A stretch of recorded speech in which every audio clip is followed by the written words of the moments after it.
আসসালামু আলাইকুম প্রিয় দর্শক, অন্য মঞ্চ অনুষ্ঠানে আপনাদেরকে স্বাগত জানাচ্ছি। আমি বারবার একটা কথা বলতাম, আপনাদের মনে আছে কিনা জানি না, যে মোহাম্মদ ইউনূসের শেষ দিনটা হবে অত্যন্ত করুণ। মনে করুন, আমি বিভিন্ন ভিডিওতে বারবার এই একটা কথাই উচ্চারণ করেছি যে শেষ দিনটা অত্যন্ত করুণ হবে। 18 মাস ধরে যে মানুষটা দেশ শাসন করলো, যে চূড়ান্ত একটা মানে এ নিয়ে মানে উচ্ছ্বাস নিয়ে, আবেগ নিয়ে এবং জনসমর্থন নিয়ে বাংলাদেশের মাটিতে পা রেখেছিলেন নোবেল জয়ী আমাদের স্যার, এখন আমি তাকে স্যার বলি, স্যার বলি না, স্যার যে পা রেখেছিলেন, পা রাখার পরেতে তিনি যখন 18 মাস বাদে এলেন, দেশটা ধ্বংসস্তূপে পরিণত হলো। কারখানা ধ্বংস করে দিলেন, মব সন্ত্রাস সৃষ্টি করলেন, দেশে অরাজকতা, খুন ডাকাতি, নিরপরাধদের জেলে ভরা, কিছু বাদ রাখেননি। একটা বিচারবিহীন মামলা, দেশের অবৈধ সমস্ত চুক্তি করা, বন্দর তুলে দেওয়া, এবং শেষ পর্যন্ত যাওয়ার আগে বাংলাদেশকে শেষ বাঁশটি দিয়ে গেলেন, সেটা হচ্ছে মার্কিন যুক্তরাষ্ট্রের সঙ্গে একটা নন ডিসক্লোজার এগ্রিমেন্ট। যে নন ডিসক্লোজার এগ্রিমেন্টের ফল বাংলাদেশের মানুষকে কতদিন যে ভুগতে হবে তার কোনো ইয়ত্তা নেই। এই নন ডিসক্লোজার এগ্রিমেন্টে যা যা আছে, কৃষি নির্ভর একটা দেশ, সেখানে 1350-এর ওপর বস্তু এখানে পরীক্ষা নিরীক্ষা ছাড়া জিরো ট্যারিফে ঢুকবে, এবং বাংলাদেশ থেকে যে সমস্ত বস্তু যাবে সেগুলো জিরো ট্যারিফে যাবে। শেষ পর্যন্ত উনি চেষ্টা করেছিলেন মার্কিন যুক্তরাষ্ট্রকে কোনো রকমে সন্তুষ্ট করে যদি ক্ষমতায় টিকে থাকা যায়। উনি জামাতকে আনার অনেক চেষ্টা করেছিলেন, যদি জামাত আসে তাহলে পরে তিনি রাষ্ট্রপতি হবেন। একটা খায় শোনার মধ্যে ছিল। যেদিনকে নির্বাচন যেদিনকে হলো, সেদিনকে একেবারে ধেই ধেই করে গৌরাঙ্গের মতো নাচতে নাচতে তিনি ঈদের উৎসব পালন করেছিলেন। তারপরে যখন ফল বেরোতে আরম্ভ করলো, তারপর থেকে আর মোহাম্মদ ইউনূসকে দেখা গেল না। শেষ পর্যন্ত গতকাল বৃহস্পতিবার ছিল তার যমুনা ছাড়ার শেষ দিন। সেই শেষ দিনে রাত না কাটিয়েই গভীর রাতে তিনি দেশ ছাড়লেন। এখন দেশ ছাড়ার একটা ভিডিও বিভিন্ন সংবাদ মাধ্যমে দেখা যাচ্ছে। ওটা আগের ভিডিও না পরের ভিডিও আমি জানি না, কিন্তু 18 মাস যে লোকটা, যাকে প্রথম লোকে বলতো স্যার আপনার 1000 বছর হায়াত হোক, শেষে লেখা বন্ধ হয়ে গেছিল। আমি বলেছিলাম সবকিছুই আস্তে আস্তে বন্ধ হবে। এখন তার একটা গান স্যালুট জুটলো না, একটা ফুলের মালা জুটলো না, কেউ করমর্দন করলো না, কোনো টিভি ক্যামেরা তাকে ফলো করলো না। তিনি সম্পূর্ণ একাকী নিঃসঙ্গ, মাথা নিচু করে বাংলাদেশ থেকে ধীরে তড়িৎ গতিতে পালিয়ে গেলেন। কারণ উনি জানতেন উনি যে অপরাধ উনি করেছেন, এবং জামাত ক্ষমতায় আসেনি, বিএনপি এসছে, কালক্ষেপ যদি হয় তাহলে ওনার জেল তো অবধারিত, আর জেল যদি হয় তাহলে পরে ভারতবর্ষ তাকে ফাঁসিতে না ঝুলিয়ে ছাড়বে না। কারণ তারেক রহমানের সঙ্গে ভারতবর্ষের যে চুক্তি হয়েছে, সেই চুক্তি অনুযায়ী প্রথম আর কি শর্ত ছিল, ইউনূসকে হটাও এবং শেখ হাসিনাকে ফিরিয়ে এনে রাজনীতিতে তার অবস্থান পাকা করো। তিনি ভোটে লড়বেন, জিতলেন কি জিতলেন না সেটা পরের কথা। এখানেও অনেক খেলা আছে। এই খলিলুর রহমান, তাকে ইনক্লুড করা, এই নিয়ে অনেক রকম ধোঁয়াশা রয়েছে, অনেকে অনেক কথা বলছেন। আমি এই নিয়ে এখন কোনো কথা বলবো না, কারণ এটা ওই কথা বলার সঠিক সময় নয়। আমি পরে এই ব্যাপার বলবো, কারণ এখানে আন্তর্জাতিক অনেক খেলা লুকিয়ে রয়েছে। এখন সেটা বলার সময় আমি যদি বলি তাহলে অনেক কিছু ইকুয়েশন পাল্টে যেতে পারে, কিন্তু আমি পুরোটাই জানি। এমন নয় যে আমি জানি না, আমি পুরোটাই। যখন সবাই আলোচনা করেন আমি স্মিত হাসি যে হ্যাঁ তোমরা আলোচনা করো, কিন্তু আসল কাজ তোমরা ধরতে পারবে না। এই যে 18 মাস ধরে আপনারা যে বলতেন যে ভারত কিছুই করছে না, ভারত কিছুই করছে না, ভারত যেটা করেছে সেটা হচ্ছে পেছন দিক দিয়ে খেলেছে, সামনের দিক দিয়ে খেলেনি।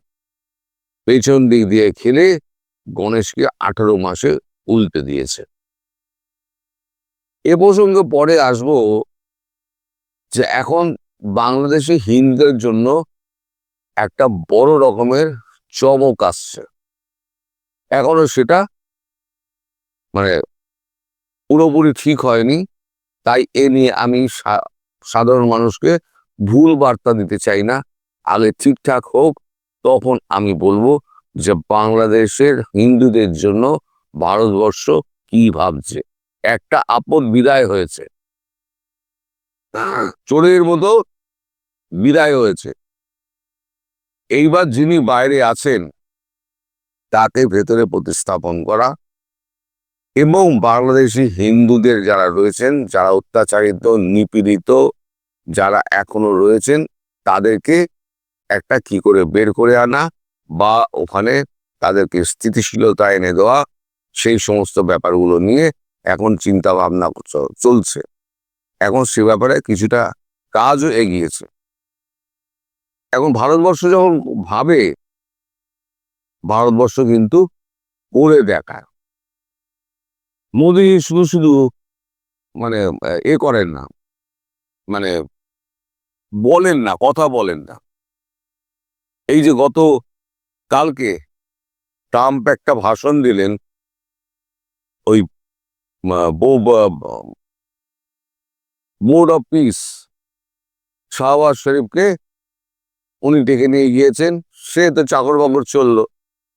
প্রথমে কথা হয়েছিল কি 4টে জেট পড়েছে, তারপরে 6টা হলো, তারপরে 8টা হলো, এখন এক লাফে 11টা জেট পড়ে গেছে।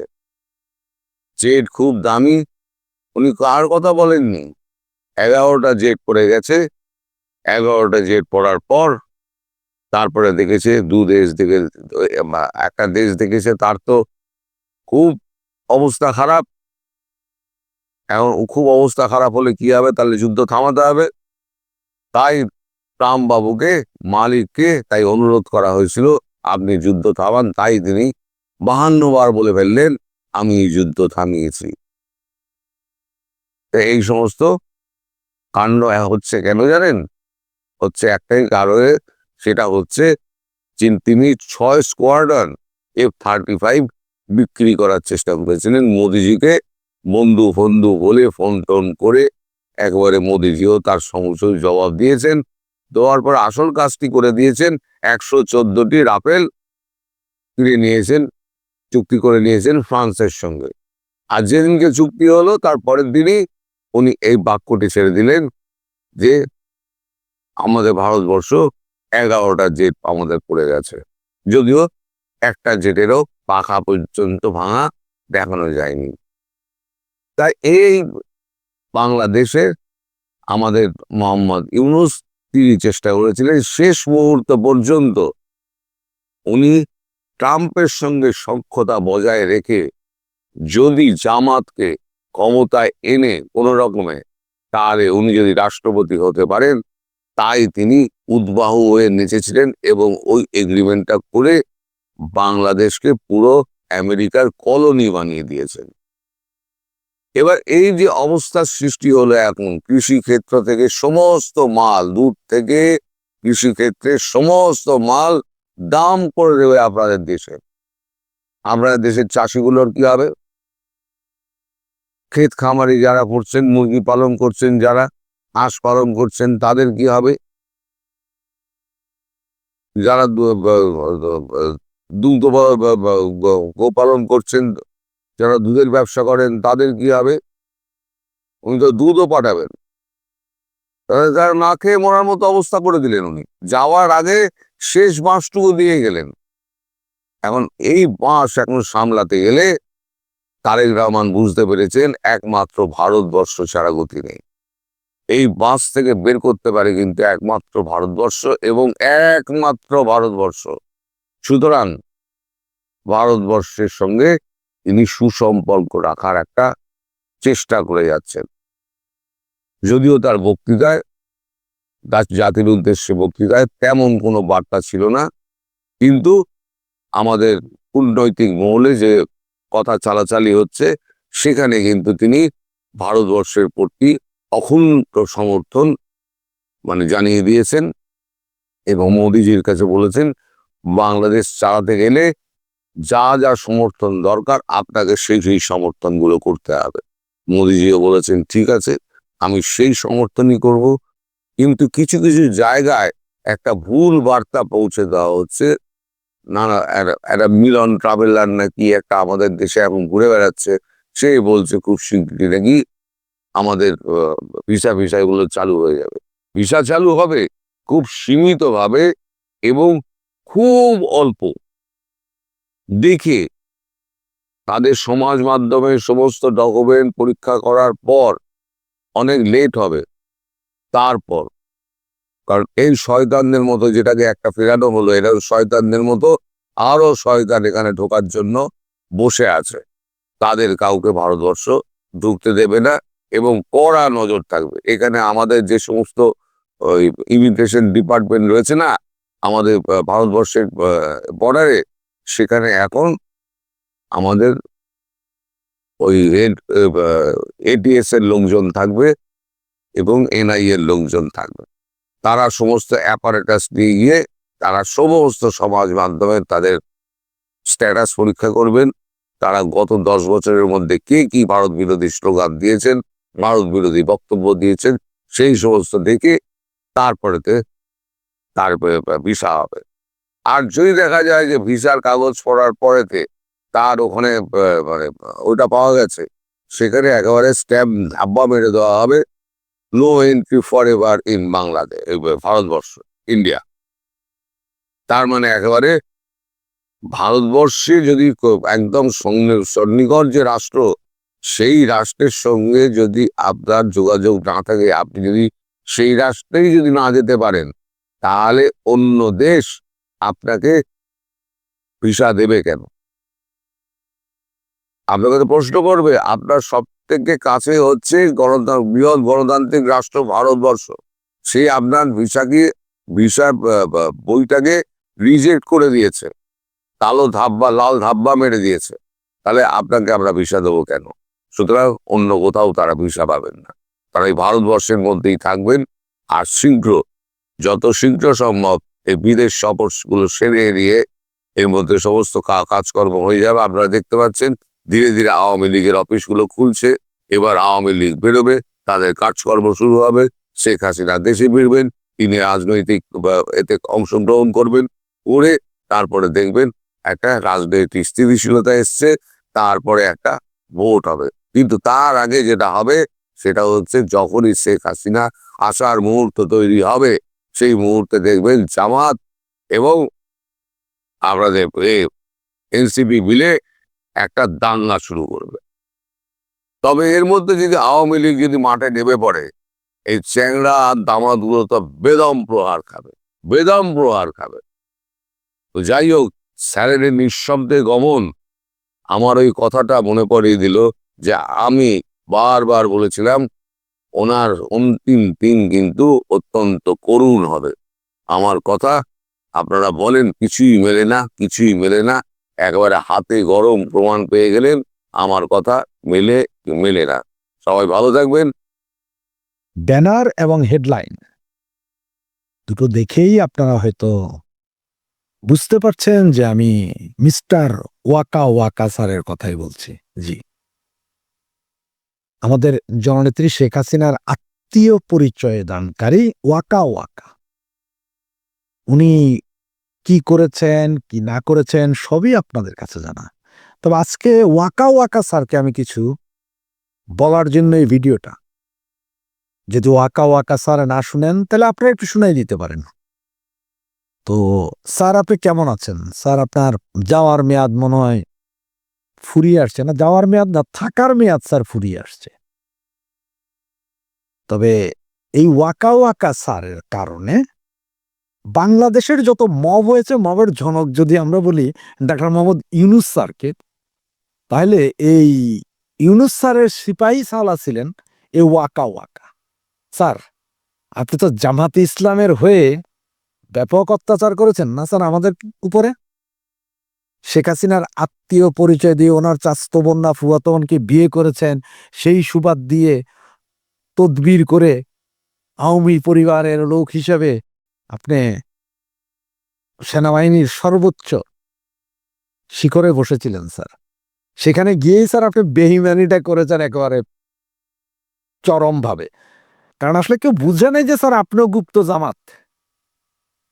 আওয়ামী লীগের কেউই বুঝতে পারে নাই যে আপনি একজন গুপ্ত জামাত, এবং আপনার বিরুদ্ধে যাতে কোনো কিছু না যায় বা কিছু না হয় বা কিছু না জানে আপনি যে গুপ্ত জামাত, যার কারণে স্যার আপনি ডিজিএফআই কে যেমন ইউজ করেছেন, তেমনি আবার খুব সৎ থাকার জন্য ৫ ওয়াক্ত নামাজের একটা ভঙ্গ ধরেছেন।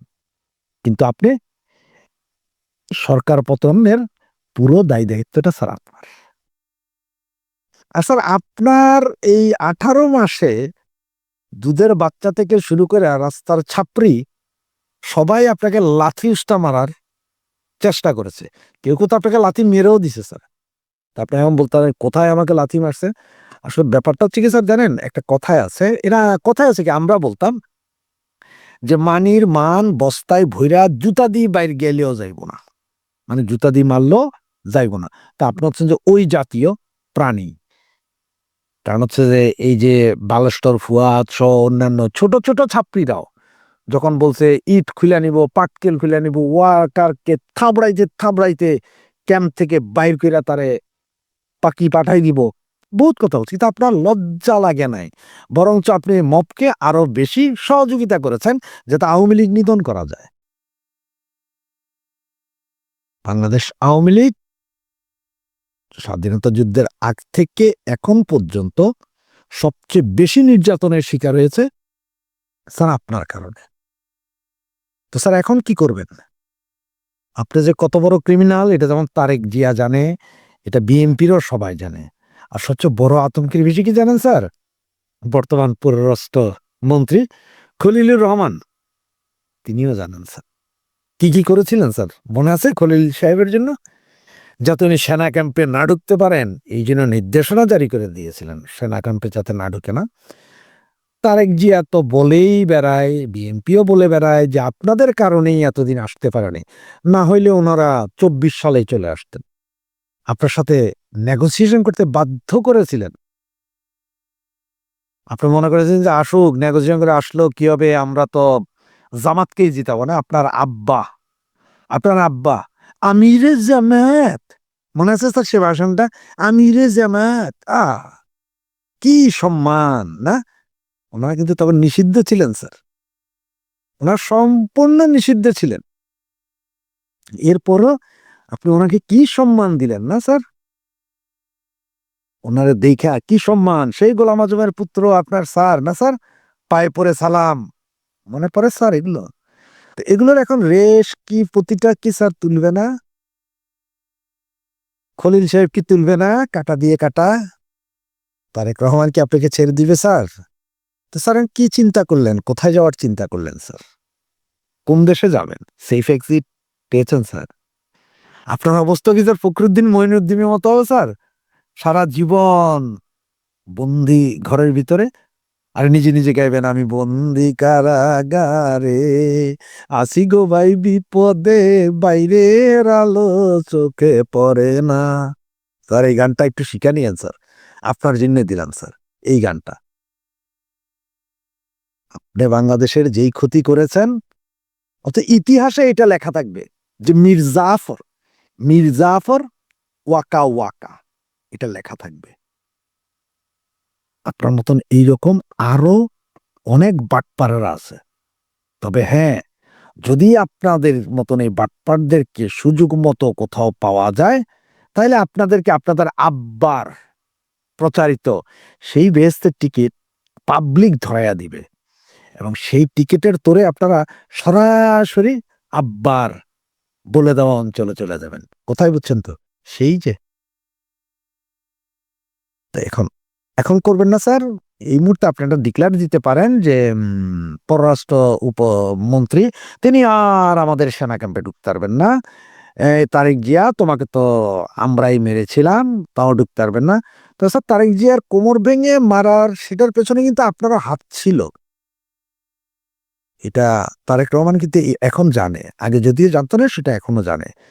কারণ ওইটাকে তখন আপনারা ওই তারেককে মেরে মানে আপনারা দেখাইতে চাইছেন আপনার মুক্তিযোদ্ধা পন্থী, আপনি যে স্বাধীনতার বিরোধী পন্থী সেটা এখন সকলেই জানে, দিবালোকের মতো সত্য। তাই বললাম ওয়াকা ওয়াকা স্যার, কি হবে এখন আপনার? জয় বাংলা, জয় বঙ্গবন্ধু।